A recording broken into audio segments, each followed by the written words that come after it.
CCI Pharmacy Tech program was, it made me interested in joining it because it was something quick and available. At first I was looking for a job, like a quick job, but at the workforce center, they had called me to the desk, my caseworker. He called me to the desk and he advertised to me that they had this program. So I checked it out and it was convenient. It was a well-paying trade job, which was something I was looking for.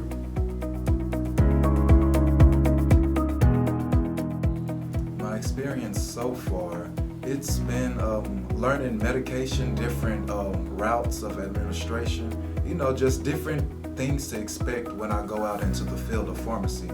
So they have been very helpful. Like, we do SID code quiz tests and conversions. So with all of that being said, they pretty much help you with extra things that you need to learn, so when you get out into the field, it'll be good.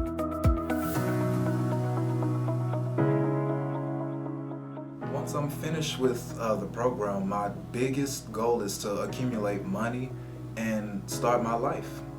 And then I'll move on to bachelor's degrees and earning my doctorals.